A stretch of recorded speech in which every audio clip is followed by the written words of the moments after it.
بسم اللہ الرحمن الرحیم انا انزلناہ فی لیلۃ القدر وما ادراک ما لیلۃ القدر لیلۃ القدر خیر من الف شہر تنزل الملائکۃ والروح فیہا بإذن ربہم من کل امر سلام ہی حتی مطلع الفجر۔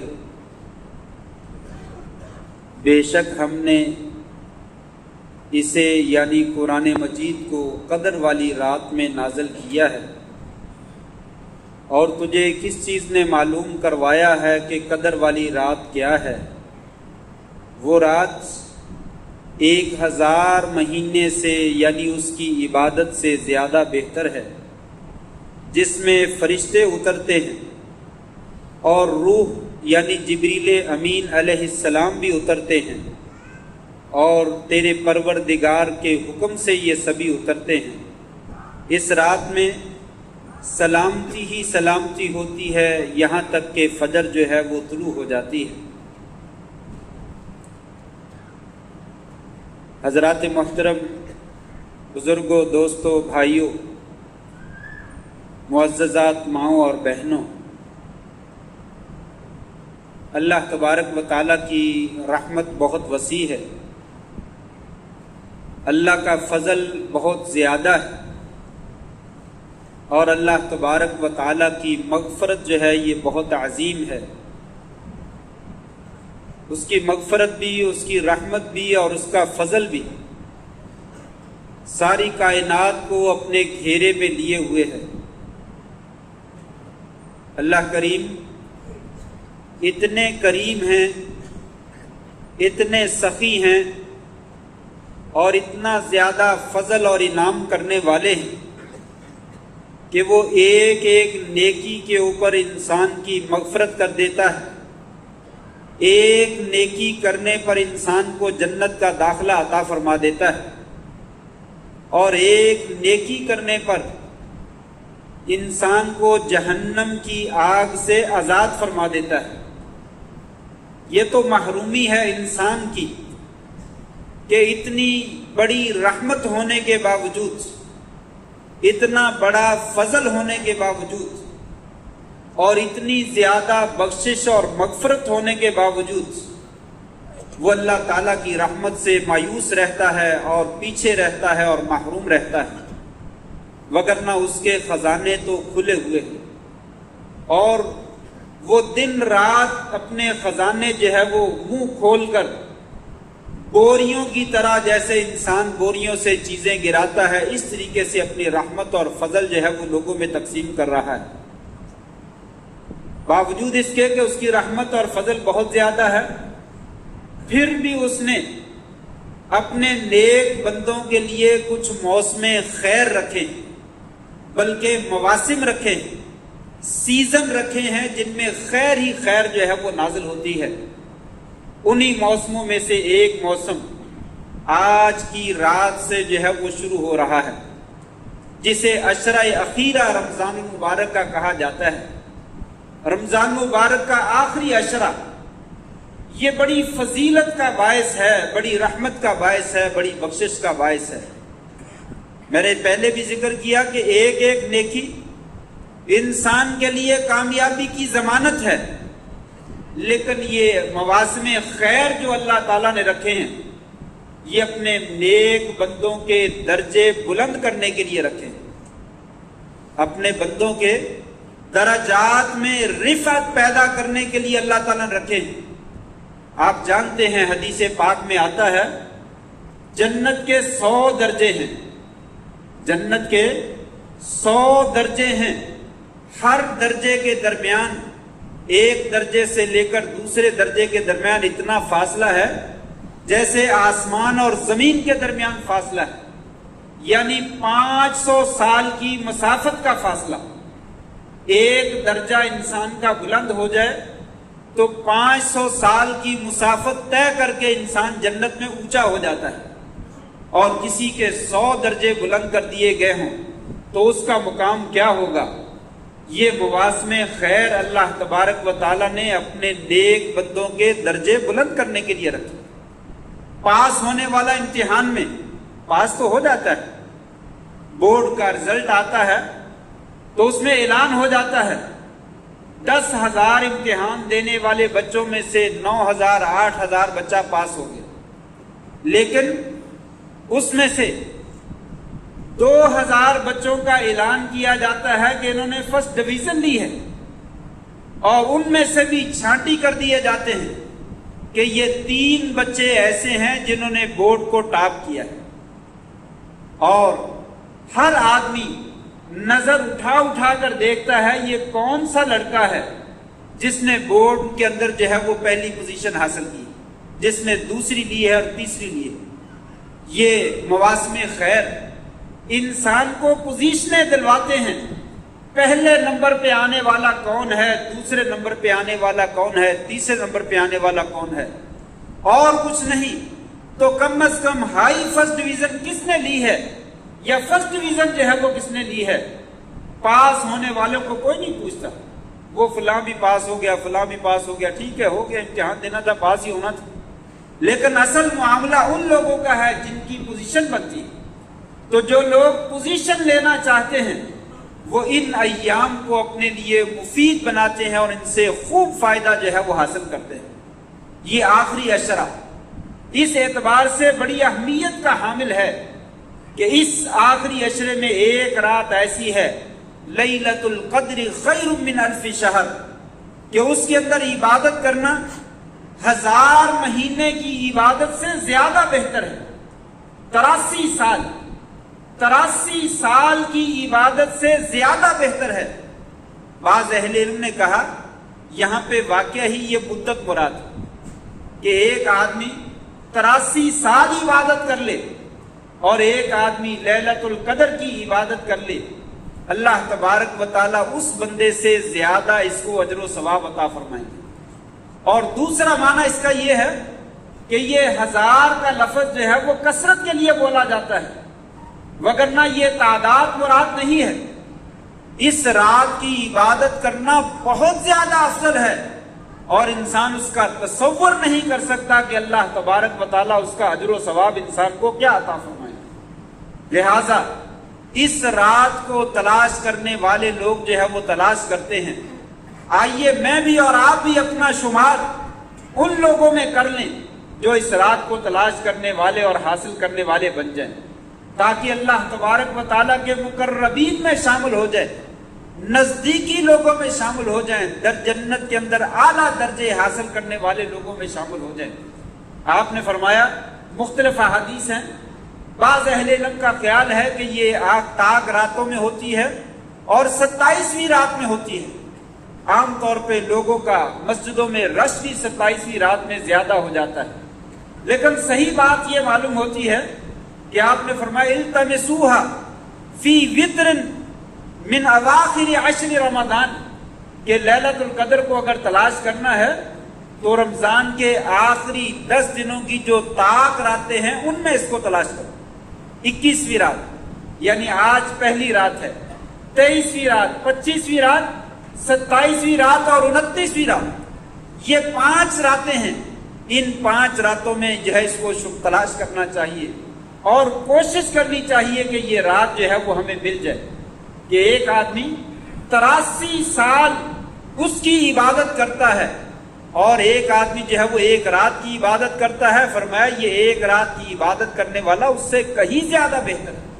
تو انسان آج دنیا میں اسے اجر و ثواب کا علم نہیں، کل قیامت کے دن ایک ایک نیکی کے پیچھے بھاگے گا۔ کاش مجھے میرا باپ جو ہے وہ ایک نیکی دے دے، کاش میرا بیٹا جو ہے مجھے ایک نیکی دے دے، لیکن کوئی بھی اس دن ایک نیکی دینے کے لیے تیار نہیں ہوگا۔ آج نیکیوں کا دریا بہ رہا ہے، لے لیجئے، جتنے ڈول بھر کر لینا چاہتے ہیں بھر لیجئے، آج موقع ہے، اس سے فائدہ جو ہے وہ حاصل کر لیجئے۔ اس رات کو تلاش کرنے کا طریقہ کیا ہے؟ نبی کریم صلی اللہ علیہ وسلم کی 2 حدیثیں۔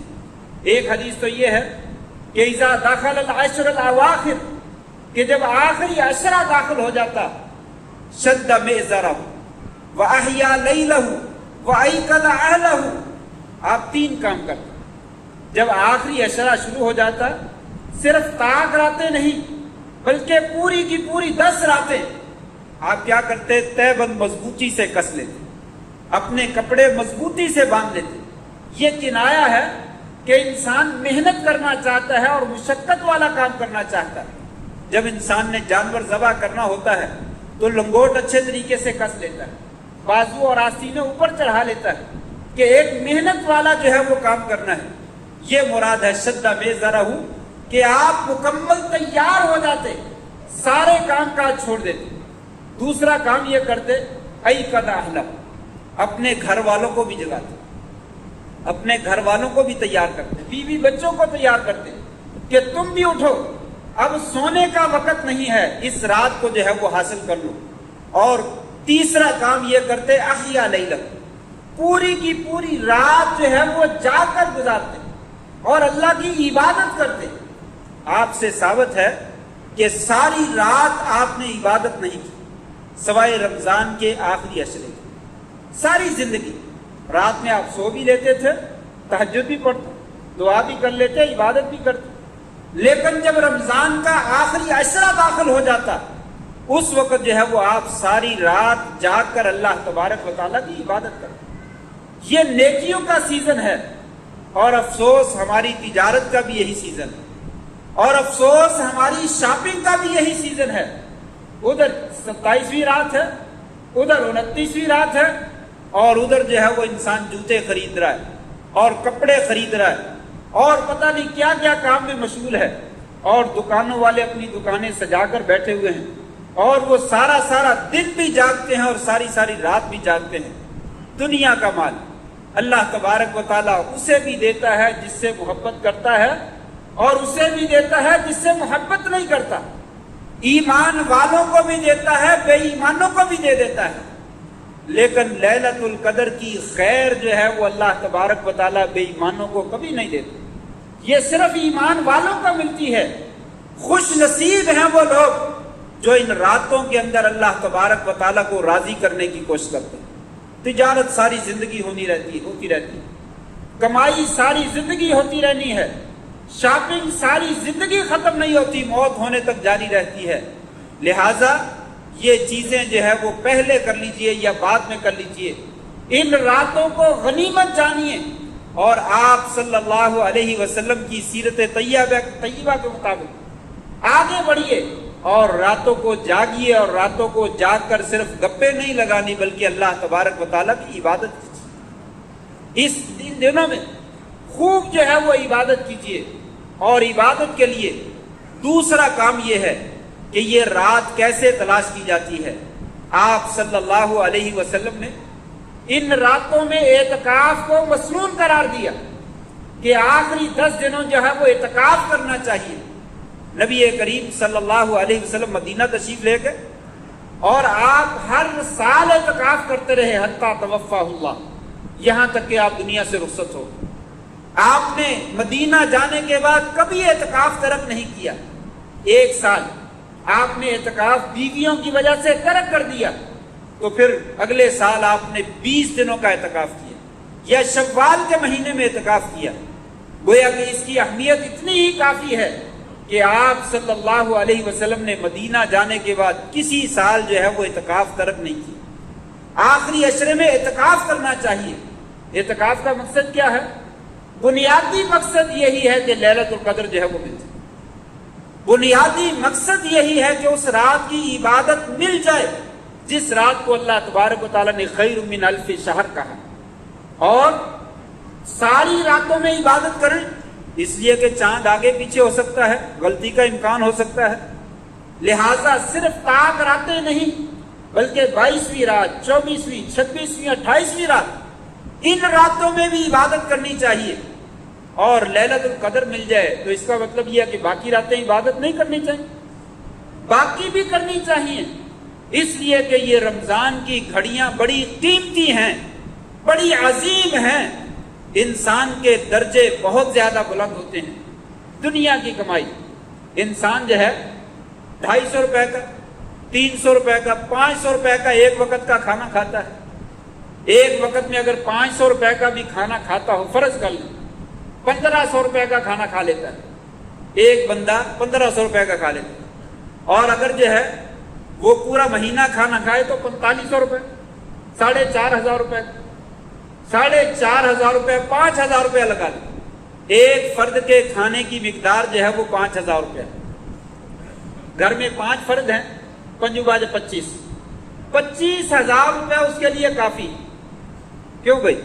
تاجر حضرات، سیٹھ حضرات، کاروباری حضرات، 25,000 روپے کمانے کے بعد ہم بیٹھ جاتے ہیں، مزید نہیں کمانا کیونکہ میرا گزارا ہو گیا، نہیں، بلکہ یہاں تو 50,000 روپے، لاکھ روپیہ، 2 لاکھ روپیہ، 1 کروڑ روپیہ، 2 کروڑ روپیہ، ارب روپیہ کمانے کے لیے دوڑ لگی ہوئی ہے۔ میں اس سے آگے بڑھ جاؤں، میں ہر بندے سے کمانے میں آگے بڑھنا چاہتا ہوں۔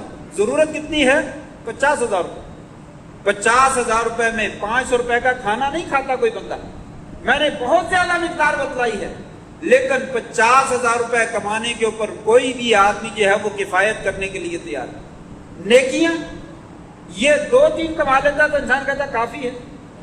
میں عمرہ کرایا ہوں، وہاں ایک نماز کی لاکھ مل جاتی ہے، اب میرے 5-6 سال گزر جائیں گے، اب نماز پڑھنے کی ضرورت نہیں۔ نہیں، ایسا نہیں۔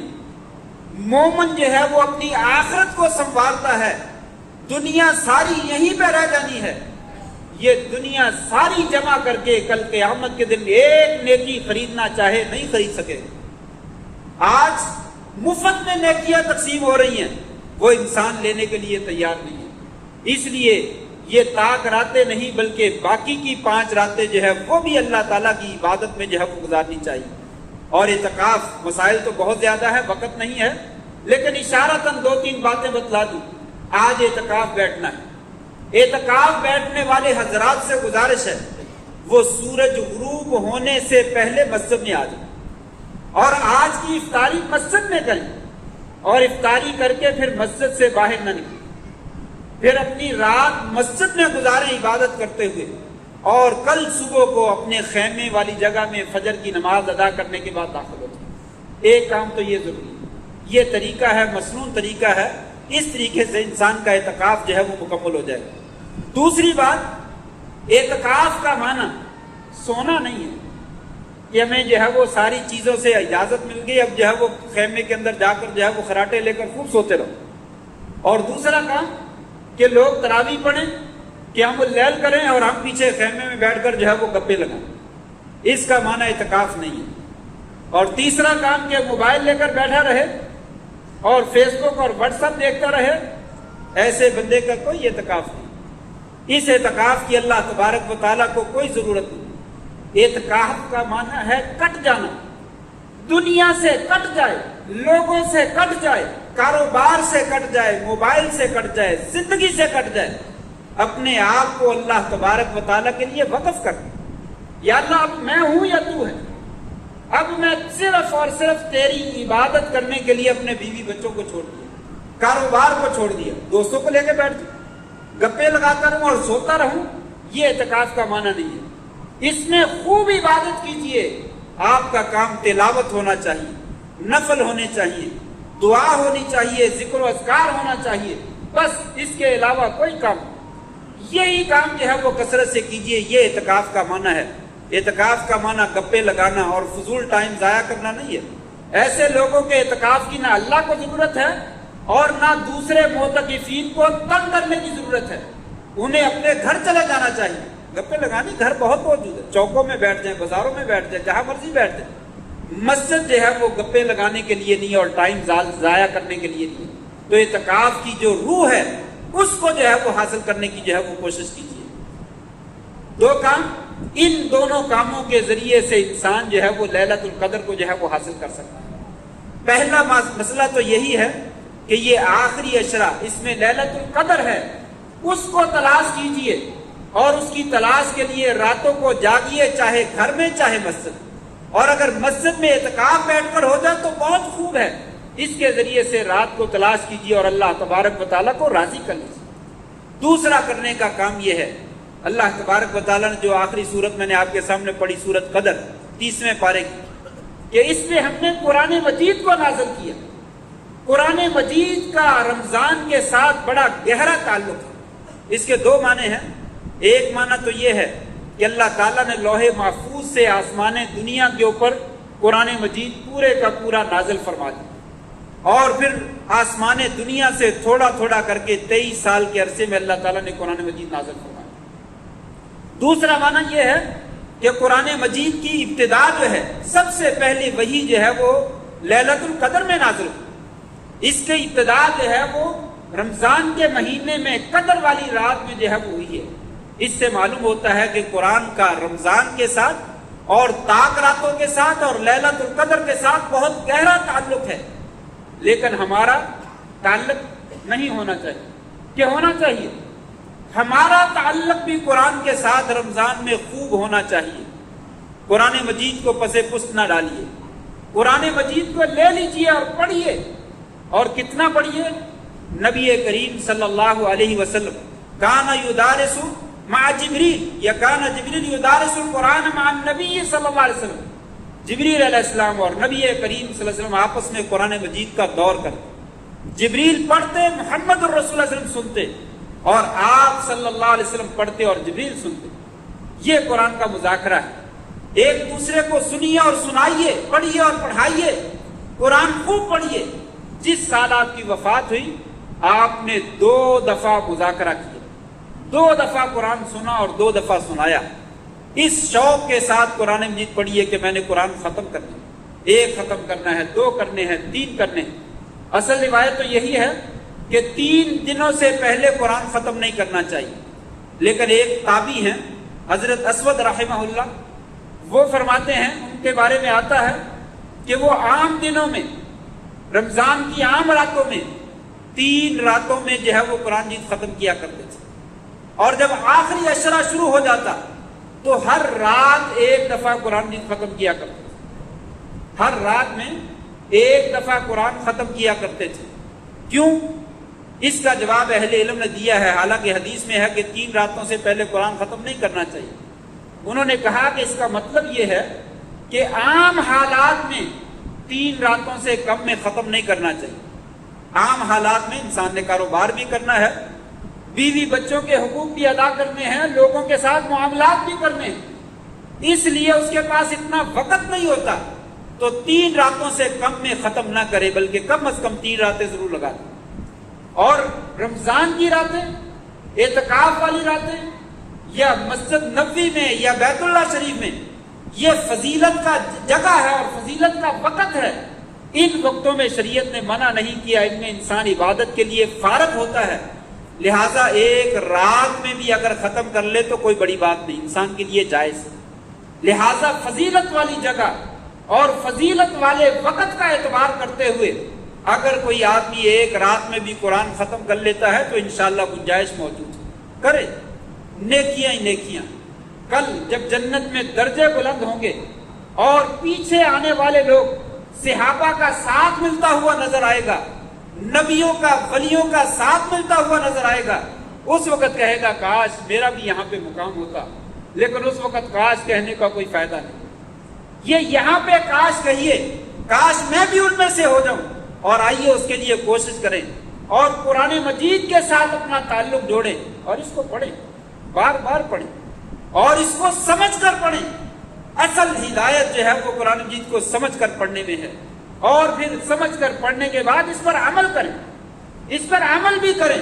سود حرام ہے، جھوٹ حرام ہے، امانت بے خیانت حرام ہے، ظلم حرام ہے، زیادتیاں حرام ہیں، یہ قرآن مجید کے دروس ہیں۔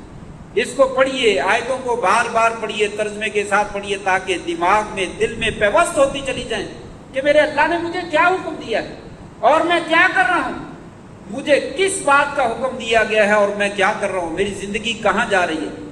اپنی زندگیوں کی کایا کو پلٹیے قرآن مجید کے ساتھ۔ قرآن مجید اتر کر ہیرا سے سوئے قوم آیا، وہ ایک نسخہ کیمیا ساتھ لایا۔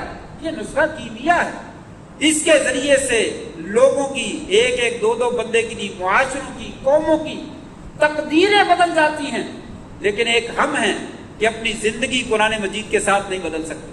قرآن مجید پڑھیے، رمضان کے دنوں میں خوب پڑھیے، اور یہ آخری اشرہ ہے، اس میں خوب پڑھیے، ترجمے کے ساتھ پڑھیے، سمجھ کر پڑھیے، اس پر عمل کیجیے، اور جو پڑھ لیا ہے، سمجھ لیا ہے، اسے آگے پہنچائیے، اسے آگے لوگوں تک پہنچائیے۔ یہ قرآن مجید کا ہمارے اوپر حق ہے۔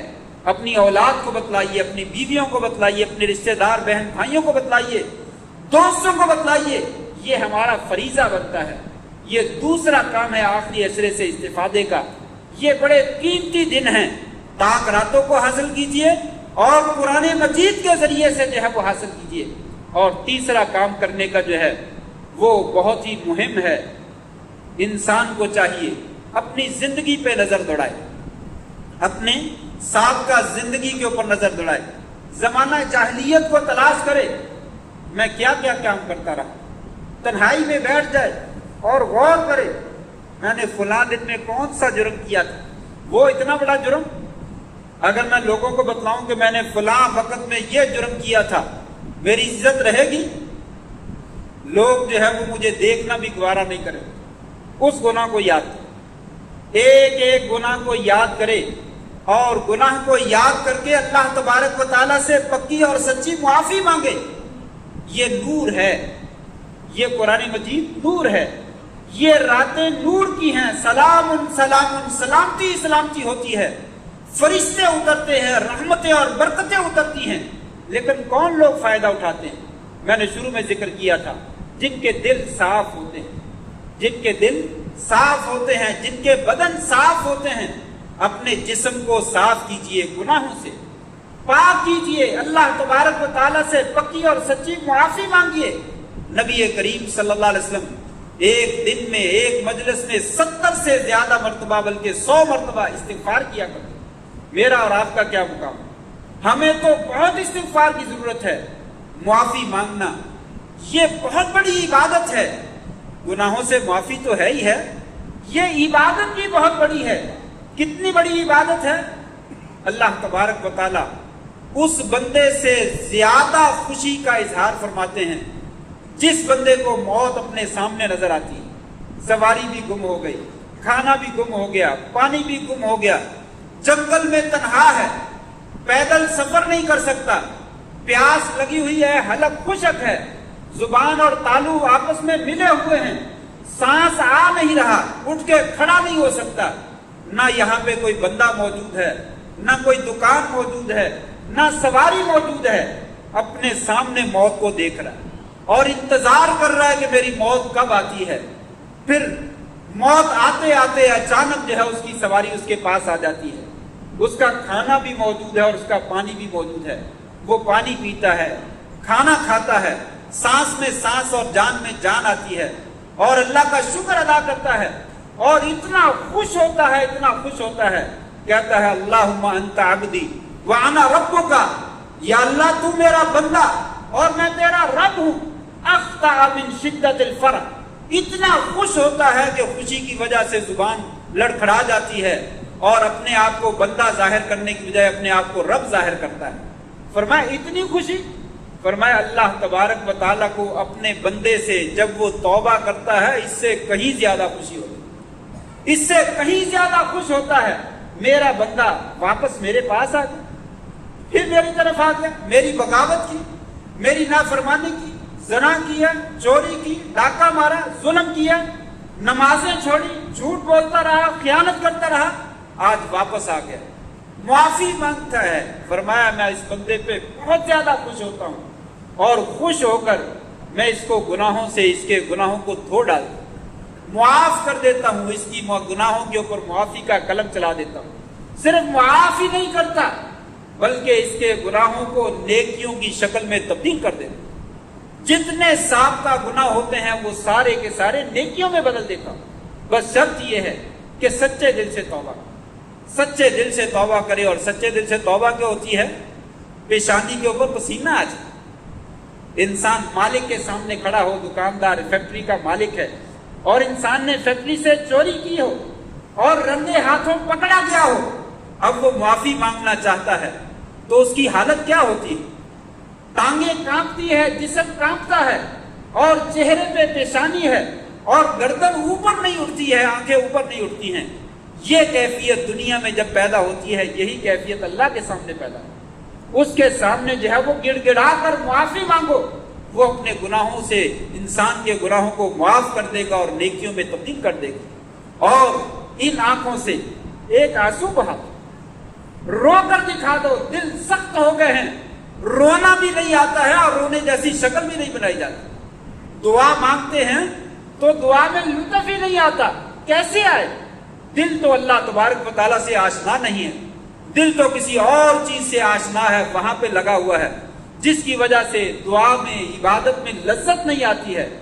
تنہائی میں بیٹھ کر اللہ کی قدرت کو یاد کرو، اللہ کے انعامات کو یاد کرو، اور اپنے گناہوں کو یاد کرو، اپنی تقصیر اور کوتاہی کو یاد کرو، اور یاد کرتے کرتے آنکھوں سے آنسوؤں کا ایک قطرہ بہا دو، ایک قطرہ بہا دو۔ لوگوں، آج تنہائی میں بیٹھ کر ایک قطرہ جہنم کی آگ کو بجھا دینے کے لیے کافی، جہنم کو مٹا دینے کے لیے کافی ہے۔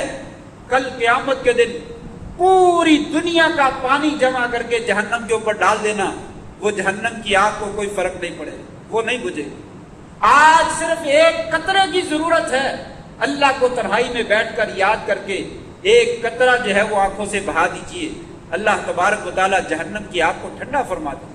عین بکت من خشیت اللہ، وہ آنکھ جو اللہ کے ڈر سے رو پڑتی ہے، وہ جہنم میں داخل نہیں ہوگی۔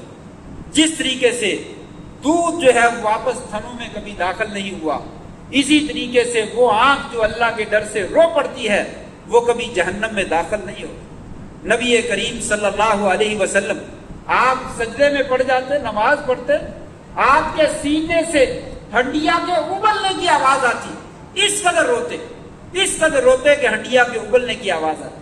حضرت عمر رضی اللہ تعالیٰ کے بارے میں آتا ہے، ان کے رخساروں کے اوپر 2 لائنیں بنی ہوئی تھی، 2 لائنیں بنی ہوئی تھی، رو رو کر آنسوؤں کی وجہ سے نالیاں بن گئی تھی اور نمایاں طور پر نشان نظر آتے تھے، اس قدر رویا کرتے۔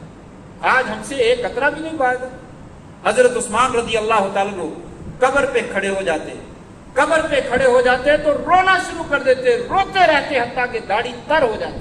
ان سے پوچھا جاتا، آپ کے سامنے آخرت کا تذکرہ کیا جاتا، آپ نہیں روتے، قبر پہ روتے ہیں۔ کہا یہ پہلی منزل ہے، آخرت کی منزلوں میں سے یہ پہلا گھر ہے، سب سے پہلے یہیں سے گزرنا، اگر یہاں پہ کامیاب ہو گئے تو آگے بھی کامیاب ہو جائیں گے۔ اس آنکھ میں کوئی خیر نہیں ہے جو اللہ کے ڈر سے روتی نہیں، وہ آنکھ خیر سے محروم ہے جو اللہ کے ڈر سے روتا نہیں ہے۔ آئیے جن راتوں میں اللہ تبارک و تعالیٰ کو راضی کرنے کی کوشش کریں، اللہ کے سامنے رونے والی شکل بنائیں اور رو کر دکھا دیں، اور اللہ تبارک و تعالیٰ سے لڑ کر جھگڑ کر اپنے گناہوں کی معافی مانگ لیں، اپنے لیے جنت کا داخلہ لے لیں اور جہنم کی آزادی جو ہے وہ مانگ لیں۔